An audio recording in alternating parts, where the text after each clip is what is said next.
Hey Warriors, was this a chemical or physical change? A physical change occurs when there is a change in shape, there's a change in state, and when there is no change in substance. This makes the shattering egg a physical change since there was no change in substance. Cutting through this banana is a physical change since before and after there is only banana. Another good example is breaking this light bulb. As you can see, the shape changed dramatically, but it is still only the light bulb. Now that we know what a physical change is, let's explore what makes a change chemical.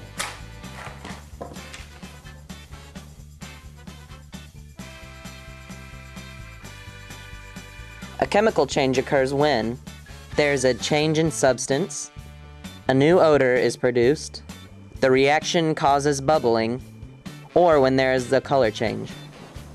This is a chemical change because there is no longer paper, only ash. The classic example of a chemical change is baking soda and vinegar. As you can see, the reaction produces bubbles, therefore it's a chemical reaction. Alright, so now you know the differences between a chemical and a physical change. So now let's put that knowledge to the test. Ripping paper. Physical. Burning paper. Chemical. A gas is produced. Chemical. Chopping wood. Physical. Alright Warriors, now you know the difference between physical and chemical changes, so now you're ready to kill the text. Yeah! Now that you know the differences between chemical and physical changes, you should be one step closer to passing tax. This is Tanner Mitchell signing off for the WBC. Hey Warriors, I bet most of y'all think cheerleading has nothing to do with science, but I'm here to show you how it is. First, we're going to look at Newton's third law of motion, action and reaction.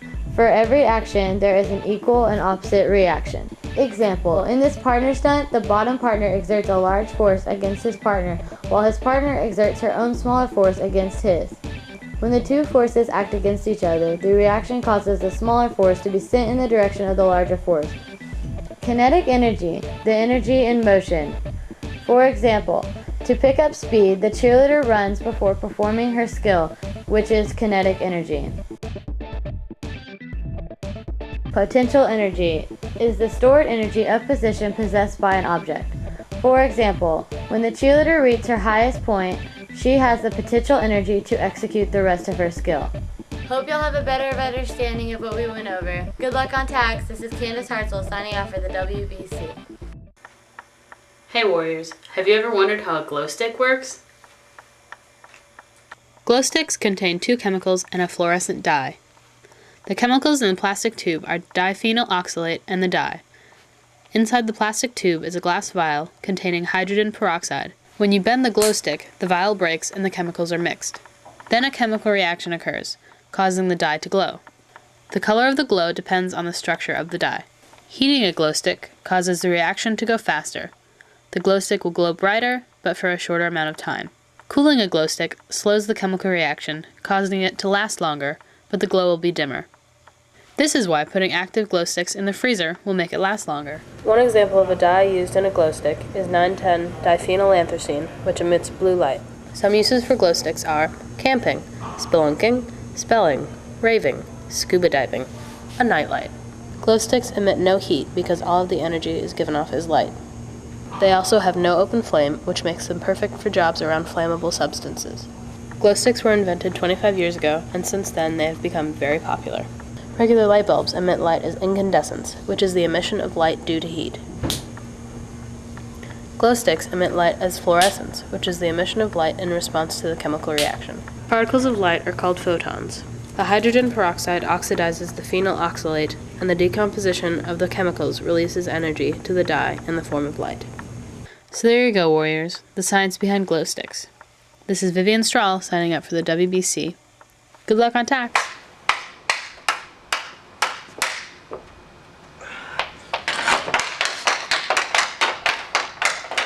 Oh, hey Warriors. I'm willing to bet that you guys didn't know that there's a lot of math used in hockey. And by math, I mean angles. Let's check it out. Hey Ryan, you know why I brought you here today? Why? Well, I was just wondering if you knew that there are angles used in hockey. There are angles in hockey? Yeah, there's angles in hockey. Could you give me an example? Sure. Say I wanted to take this ball, bounce it off that wall to you from where I'm standing. Do you have any idea of how I would do that?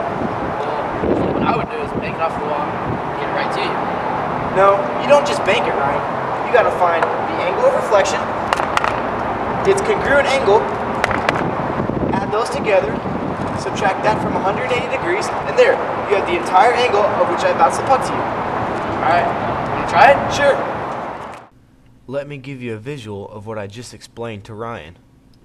First, you take your angle of reflection, find its congruent angle, add those together, subtract that from 180 degrees, and you've got your total angle. This is Sawyer Stinchfield, signing off for the WBC. Oh gosh. Oh gosh.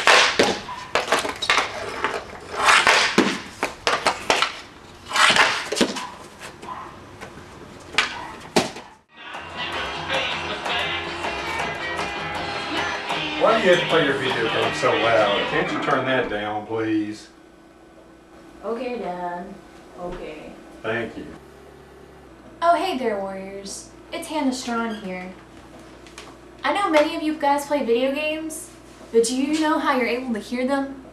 Sound waves from our speakers travel through the air and to our ears as longitudinal waves. They are also included as mechanical waves because they must travel through a medium, such as air. These different sounds we hear are composed of different frequencies. A frequency is the number of waves passing a given point every second. The pitch of the sound made by the piano is determined by the frequency of the vibration produced.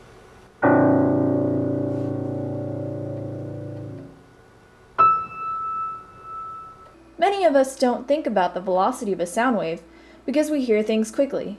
To be exact, sounds travel at over 3 soccer fields per second. But the fact is, it's important to know how to figure it out. To find a wave's velocity, all you do is multiply the wave's frequency and its wavelength. If you must figure out the wavelength, then you simply divide the velocity by the wave's frequency. On the formula chart that you'll receive when you take the tax, you'll see this formula. Alright, now let's go to the board for some help and examples.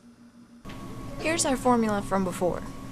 Our example tells us that the velocity is 4 feet per second and our frequency is 2 hertz.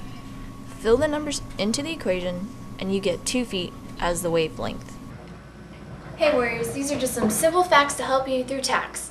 This is Strachn signing off for the WBC. Will it mix? That's the question. Today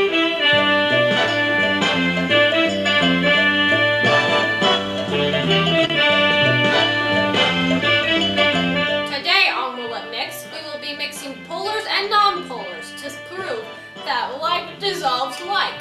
In this experiment, we will first be mixing water, a polar, with Cool Whip, a non-polar, then water and Ready Whip, which is also a polar.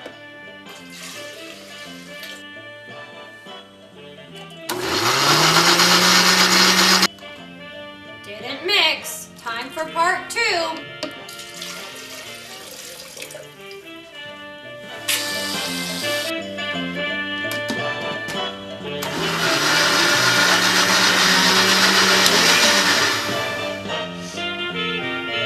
Mixed. Likes dissolve likes. For our last experiment, we will be mixing chocolate syrup, a polar, with Ready Whip, also a polar, then our polar with Cool Whip, a non-polar.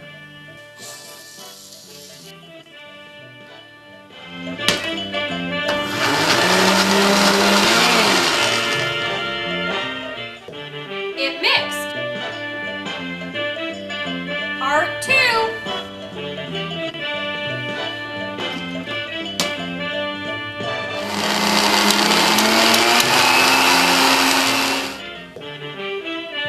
Didn't mix.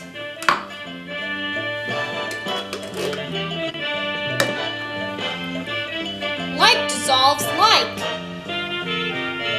Thanks for joining me today on Will It Mix? I'm off for the WBC.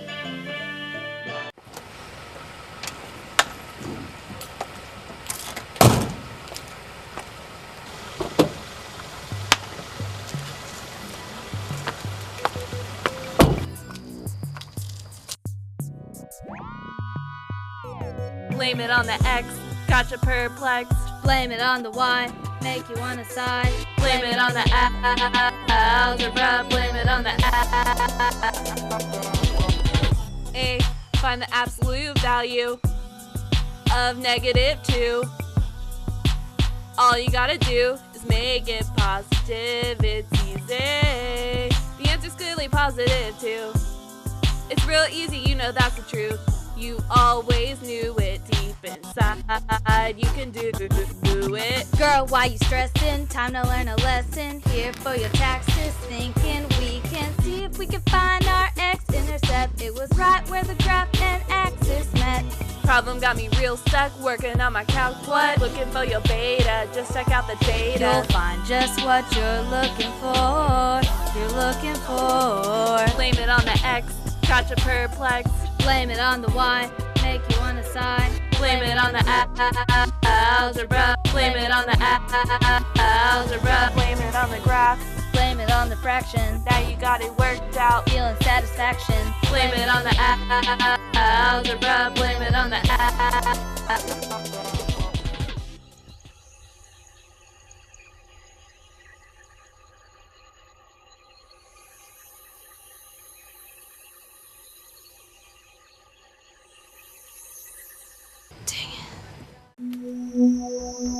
Welcome to a place called history. 1776, Thomas Jefferson wrote the Declaration of Independence. Gonna beat the British in the American Revolution. Gonna be a free country, gonna sign a constitution. Slow down, it's time to subtract. I'm gonna tell you about the Mayflower Compact. Put up the idea of self-government so the voice of the Americans won't be dormant. History never lies. A lot of people died when the Union won in the Civil War, throwing slavery out the door. Oh, history never lies. The AOC denies the power of the government to tax the state because they had no president to dictate. The Roaring '20s seemed prosperous, but the Great Depression hit us like a fist. New Deal got us out of the recession. FDR with that debt protection. 13th, 14th, 15th Amendment. Now former slaves got some equal treatment. Non-violent protests led by Dr. King. He said 4 words, I have a dream. History never lies. The Treaty of Versailles ended World War I with a nasty taste inside the mouths of the German race. History never lies. The Navy was surprised. Pearl Harbor was attacked on a tragic day, which led to the Battle of Midway. The Cold War and McCarthyism. Too many people afraid of communism. As the Sputnik flew into the skies, John Kennedy said, let's beat these guys. Brown vs. Board caused an uproar, led to the Civil Rights Act of '64. Vietnam War gave the teams a quote, old enough to fight, old enough to vote. Yeah, so we passed the 26th Amendment.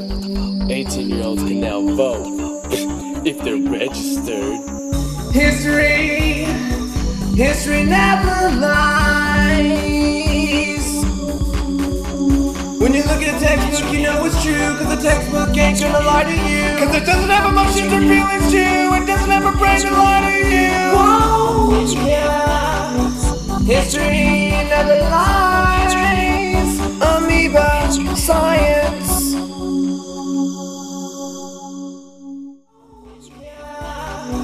History never lies.